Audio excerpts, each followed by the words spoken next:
Okay, in this video we'll be looking at the basic counting rules, and then later in the chapter we'll look at some more advanced rules.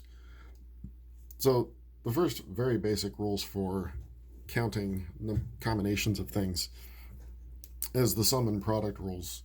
And these are just rules that handle cases where you're combining things with the word or, you add things together, or you add the total number of things together, and you multiply when you use the word and. Obviously, it's going to, you may not see those words explicitly, but we'll see what that means. So the first example here, we're just going to be counting the number of passwords that are possible with some constraints involved.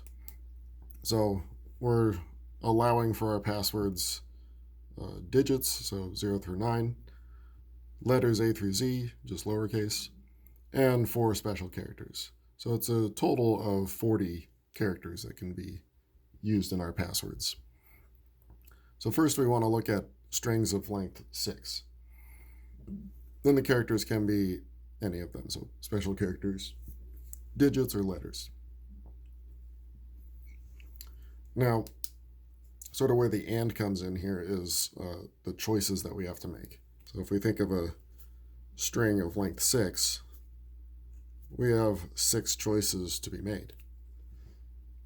Which characters are going to go in each of those 6 spots. And there's no restrictions here, so we can have any of those 40 in each of those spots. So we have 40 in the first spot, we have 40 in the second spot, all the way down to the 6th spot. And so this is implied, but it's an and, right? We want to pick the first letter and the second letter and the third. So a string is all 6 of those together. So we multiply this number of choices 6 times. So that ends up with just being 40 to the 6th. And a lot of these problems I'm just going to, because we're going to get quite large numbers, I'm not necessarily going to get, some large number. We'll just leave it as exponents. So there's 40 to the 6th passwords of length 6, of exactly 6th. So in the next example, we'll see where we see or. So we have strings of length 7, strings of length 8, or we can have a string of length 9. So that's when we add the possibilities together. Well, strings of length 7, similar to strings of length 6, that would be 40 to the 7th. Strings of length 8 would be 40 to the 8th. And strings of length 9, 40 to the 9th power. So really strings of length n would just be 40 to the nth, or your alphabet to the nth power. And then it could be either of these, so we add. So again, we're not going to figure out what that is, but we just want a way of being able to calculate how many there are. And C is similar to B. We can still have strings of length 7, 8, or 9. Any of the characters are possible, but the first letter cannot be a letter. The first character cannot be a letter. So if we look at, say, the strings of length 7, the first character cannot be a letter, so that means it has to be either a digit or one of the special characters. So we have 14 choices for that first one, but then there's no more restrictions. Everything else is still 40s. So that would leave a 6-length string of 40, so that would be 40 to the 6th power times that 14. So you have 14 times 40 to the 6th power, 4 strings of length 7, and it's going to be similar for 8 and 9. You have 14 for the first digit, and then the rest of the 7 letters. And then for the strings of length 9, 14 for the first digit again, and then 40 to the 8th power.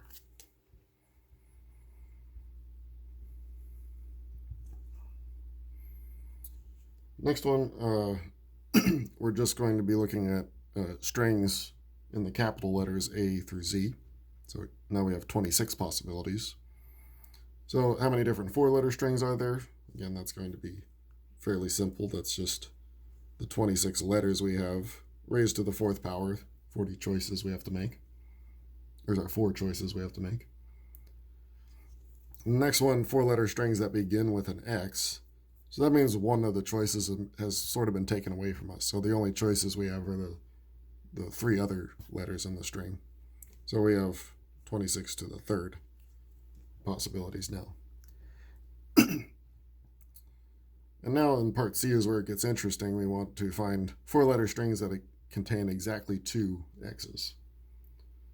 So if we imagine our 4-length string, or 4-letter string, let's just randomly pick where the X's are going to go, say the 1st and the 3rd spot. Then still the 2nd and 4th spot could be any of the 26 letters. Or sorry, not 26, because that has to have exactly 2 X's. So we really only have 25 choices for the other spots. So you have 25 squared for this particular situation, but we have to think about how many different places those X's could appear. So they could appear the first 2. We could have 1st and 3rd like we see here. So we're just going to sort of enumerate all the possibilities. So it could be 1st and 4th. And that covers all the ways it could be 1st. So then we have the 2nd and 3rd. We have 2nd and 4th. And then finally you have 3rd and 4th. Those are all the different possibilities for where the X's could be. So you have a total of 6 choices for where the X's can be, and then in each of these it would be 25, 25, 25, 25 for all the rest of them. So in total we have 6 times the 25 squared.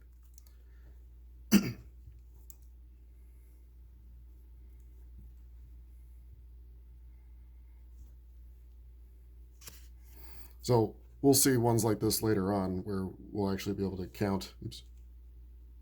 We'll actually be able to count all these possibilities in a different way using combinations. But this was a small enough example that we could actually just show all the different possibilities.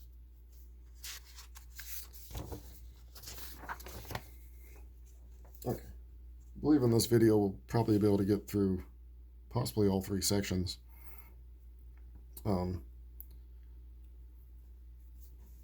In number 3, we want to look at 4-digit binary strings, so strings with 0s and 1s, that do not contain a 000 or a 111. So if you can imagine the 4-digit strings, there's not too many of them that contain those. So it might be easier just to count the ones that do have 000 or 111 and then subtract it from the total number of strings. So if I have a 000 in a string, well, there's a couple things I could do. I could put a 1 at the beginning, I could put a 1 at the end, or I could put a 0 at the beginning or the end, which gives you the same string, so be careful there. So there's 4 ways I could have 3 zeros in a row. And similar with the 1s. I could put 0 at the beginning, 0 at the end, or a 1 at the beginning or the end, but again, it gives me the same 1. So there's 6 strings that we don't want to have. And how many total strings are there? Well, again, you have 4 choices, or 4-digit string. And you have 2 choices since they're binary strings for each one. So you have 2 to the 4th, or 16 possibilities that we want to take 6 out of. So 16 minus those 6. So there should be 10 4-digit binary strings that don't have 3 zeros in a row or 3 1s in a row.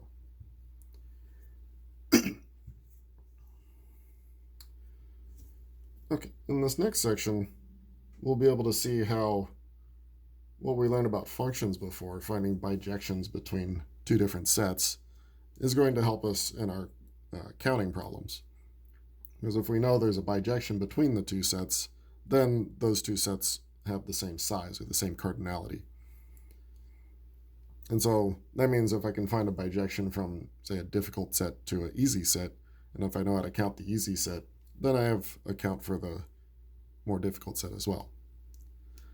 So in this case, we're looking at first b to the n is the set of all n-digit binary strings. This is going to be our easy set because we know its size is just 2 to the n, or the number of n-bit binary strings is 2 to the nth power. And then p of n, it's not super hard, but it's our more complicated set. It's a set of binary strings that are palindromes. So they look the same forward and backward. So for example, this would be a palindrome. This would also be a palindrome.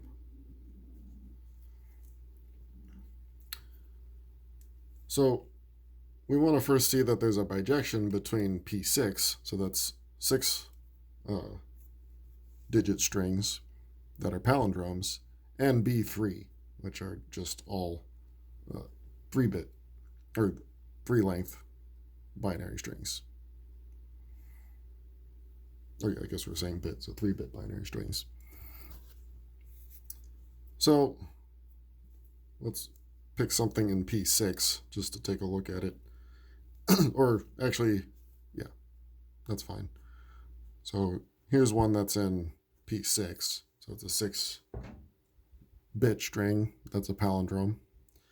And so it looks the same here as it does here. It's just reversed. Well, maybe that's not the best example. Let's do 110011. So the first part, the second part are essentially the same, just one's the reverse of the other. So our bijection should be pretty straightforward. If we start at B3, we can send those off to P6 by just taking the string that we have and concatenating its reverse. So we'll define this function by f of x being x followed by its reverse. So we're just going to say x to the r, I believe is how Zybooks does the reversal of a string. So for example, f of, let's do this example here, so 110 would be 110 and then followed by its reverse, so 011. So that would connect this 3-bit binary string to this palindrome. Now we'd like to at least demonstrate that it's a bijection. So in order to really say that these have the same size, you do need to show that it's a bijection. We're not going to go too deep into a real rigorous proof, but let's recall how we prove something as a bijection. So to show that it's 1-to-1, you start with the function values being the same. So f of x is equal to f of y. Well, we know what the function does. It takes f of x would be x followed by its reverse, and f of y would be y followed by its reverse. But if these are equal, and this is a 3-bit string, this is a 3-bit string, then the first 3 bits are the same as these first 3 bits. So that means x is equal to y. And that's the conclusion for showing 1-to-1. You start with f of x equals f of y, and then you show that x must be equal to y. For onto, we just need to show that the function reaches everything in the range, or in the target, whatever it's called in this book. So that means we let y be an element of P6, so that means it's a palindrome. Well, if it's a palindrome, the first 3 look like the second 3 just reversed. So that means y looks like x followed by the reversal of x for some 3-bit binary string x.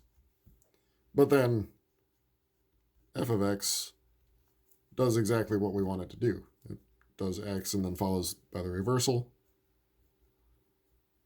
and that's y. So it is onto. So our function that we made is a bijection, which means both sets have the same cardinality. So the size of P6 is the same as the size of B3, and we know B3 is 2 to the third.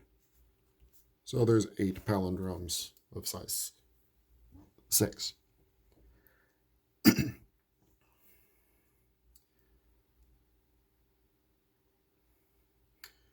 And so that's pretty easy to see what you'd do with even length strings. You just put the reversal. But what about odd palindromes? Like the example we had here was 1, 0, 1, 1, 1, 0, 1. So there's still a first part and a last part that are reversed. So if this is x reversed. But there's some guy in the middle that pretty much doesn't matter who that is. So if I take this to be the input, if I want to make a function, what would I do from B4 to P7? It's a little bit more complicated how I'd explain the function. F of, let's say, B4 looks like ABCD. Then it goes to ABCD, and then it reverses the ABC, so CBA.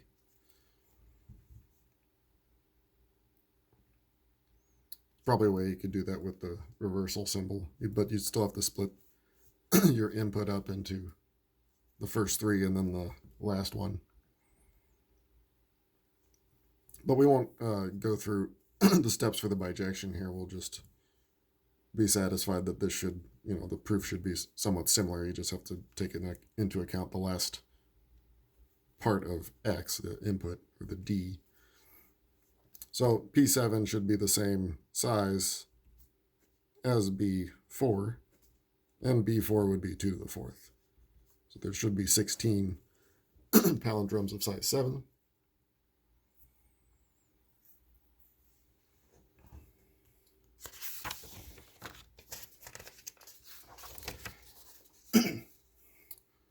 So along with bijections, which are what we call one-to-one correspondences, you can make many-to-one correspondences for the sake of counting. So here we're just showing that the numbers from 1 to 30 have a 3-to-1 correspondence with the numbers from 1 to 10. That seems pretty obvious. There's 30 numbers from 1 to 30 and 10 numbers from 1 to 10. So I should be able to pair up 3 of them and send them to, or take a set of 3 and put it over here. And there's actually many ways to do that. But as the hint says, using division or the ceiling and floor operations are going to be useful here. So the idea is, I could take the first 3 numbers here and map it to 1, and then the second 3, so 4, 5, and 6, I want to map to 2. So what am I doing? To take 1, 2, and 3 and map it to 1, I'm essentially dividing each of those numbers by 3 and then rounding. So I'd take x and divide it by 3. So 1 divided by 3 would be 1/3, 2 divided by 3, 2/3, 3 divided by 3, 1. So each one of those, if I round up, would give me 1. And so you can see in general, if you have any number that looks like 3n plus 1, 3n plus 2, and 3n plus 3, so these 3 consecutive numbers would go to the same value. Because if I do this 3n plus 1 over 3, this would be n plus 1/3, so it would round up to n plus 1. And then same thing for the other ones, 3n plus 2 over n. That would be over 3. This would be n plus 2/3, which would round up to n plus 1. And this one actually just equals n plus 1. 3n plus 3 over 3 just equals n plus 1. So rounding up is n plus 1. So we have our 3 to 1. function. Takes 3 consecutive values, maps them to one value. So another way to view this, if this is our numbers from 1 to 30, and these are our numbers, smaller set of numbers from 1 to 10, it takes this triple and sends them all to just the one value, n plus 1. So it's 3 to 1.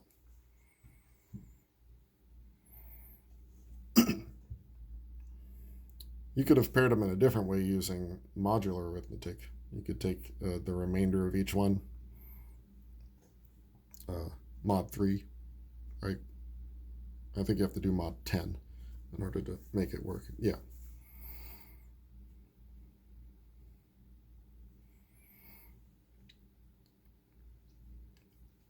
Okay, now let's look at some a little bit more involved ones. So first we have E sub n is the set of binary strings with n bits but have an even number of ones. So some examples there like 0, 1, 0, 1, 1, 0, 1. That would have 4 ones in it. So that would be an E7 because it's a 7-length string. So first we want to show that there's a bijection between B9. So we know how to count that one. That would have 2 to the 9th elements in it with E10. So if there's a bijection, they have the same size. So we want to make a function. We'll start at B9 and we'll go to E10.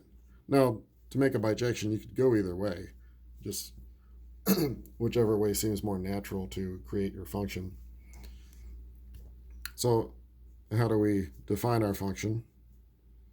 Well, we need to do it piecewise, because if our 9-bit string already has an even number of ones, then we don't want to tack on another 1. We want to tack on a 0. And if it has an odd number of ones, that's when we tack on a 1 to make it even. So it's going to be piecewise. So if it has an even number of ones, we're just going to put a 0 at the end. So it'll be x followed by 0. If x has, I'll just paraphrase, even number of ones. And if it has an odd number of ones, we'll just tack on a 1 to make it an even number of ones. So if x has odd number of ones. Let's go ahead and show that this is really 1 to 1 and onto. It's easy to see that the function does what we want it to do. Whatever the input is the output will be an even number of ones. But we have to make sure it's covering everyone and it's not making any collisions, so that it truly is a 1-to-1 correspondence. Okay, so for 1 to 1, we start with assuming that f of x equals f of y.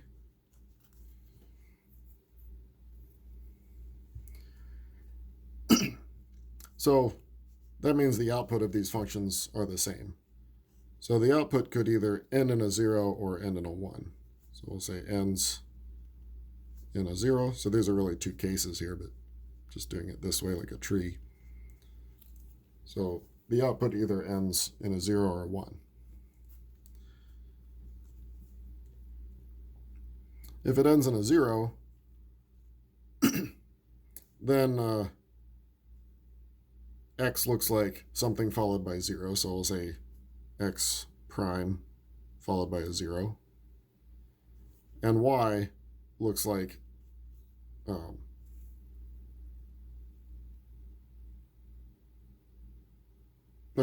we don't need a prime. If the output ends in a 0, then what happened to the function is it tacked on a 0 at the end. So you have x followed by a 0 is what the function does, and f of y did the same thing. Did y followed by a 0. But cross out the 0, we get x equals y. So that's good in that case. And similar for if it ends in a 1, then that means the function put a 1 at the end and did the same thing with y. And then removing the 1s, we still get x equals y. So it is a one-to-one function. Okay, what about being onto? So to be onto, we have to start with a value in E10. So we'll let y be in E10. So we can assume something about y. Y already has an even number of ones. But we'll still split into those cases. So if it has an even number of ones, it still could end with a 0 or end with a 1. So y either looks like ends in a 0, so it looks like x0, or y ends in a 1, so it looks like x1.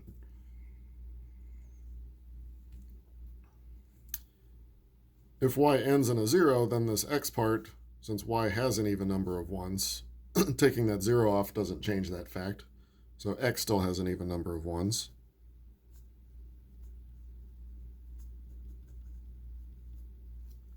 But then f of x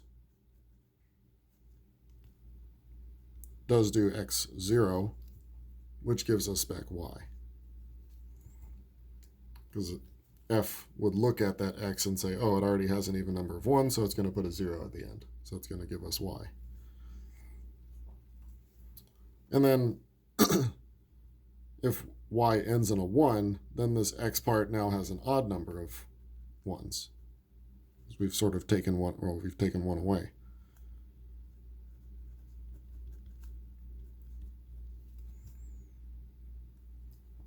So if x has an odd number of 1s, the function is going to tack on a 1 at the end. So f of x is going to be x1, which is the y. So in both cases, we get back y. So it is one-to-one and onto, and so that means its size is the same as b9, which we know is 2 to the 9th. That would be 512.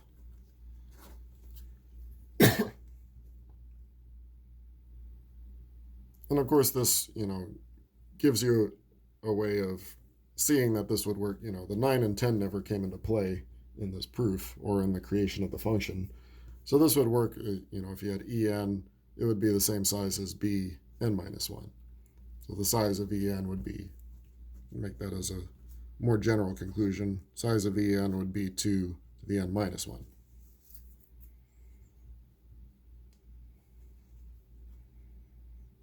Notice with our palindromes, we couldn't quite do something that nice.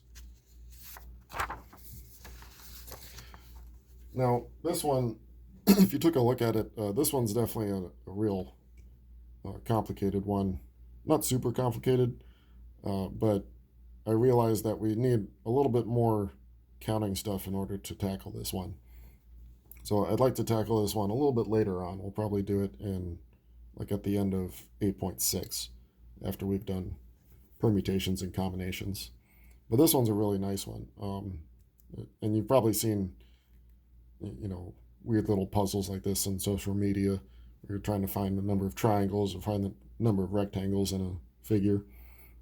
So this gives a nice way of being able to count without, losing your mind trying to keep track of them all. So we'll come back to this one. And we'll finish up with real quick section that, it's just this one page. I'm not sure why this is its own separate section. It probably could have been combined with one of the other ones. But we'll do it real quick.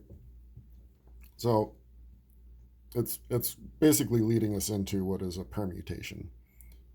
Permutation is similar, but it doesn't allow for repeated characters. So the no repeated characters part here is what leads us to what's called a permutation.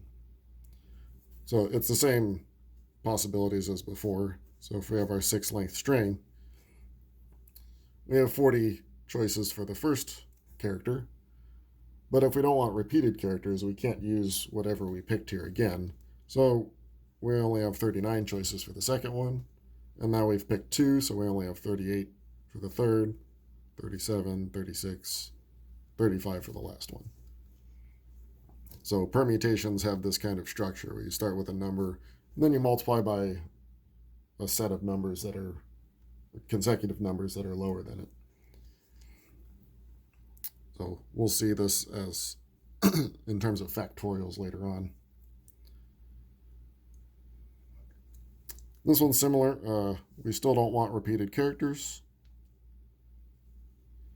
And we also don't want the first character to be one of the special ones.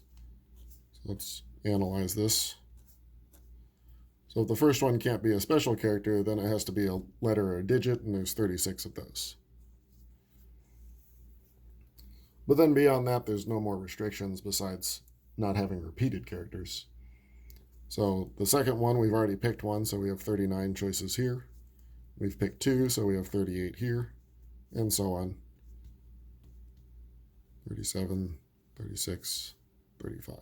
So pretty much very similar to that one, just that first one needed to be a little bit more constrained. Okay.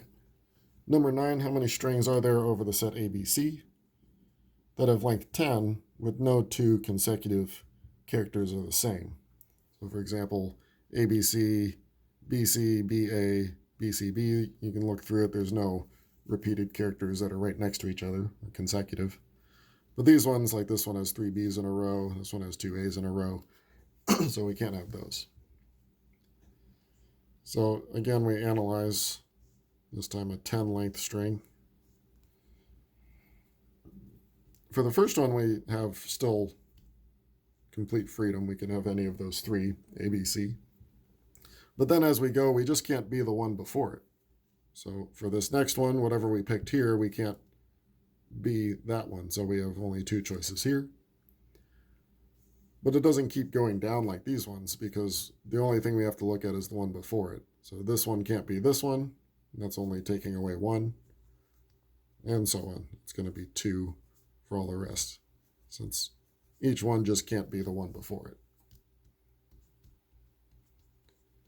So this one we could simplify a little bit and see it's 3 times 2 to the 9th.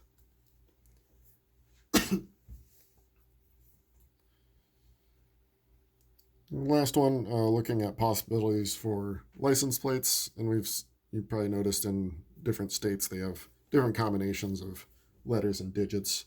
So in this one we have digit followed by 4 letters and then 2 digits. So how many license plate possibilities are there? So you have 10 digits for the first one. Letters, you have 26 choices. And then last 2 are digits, 10 choices each.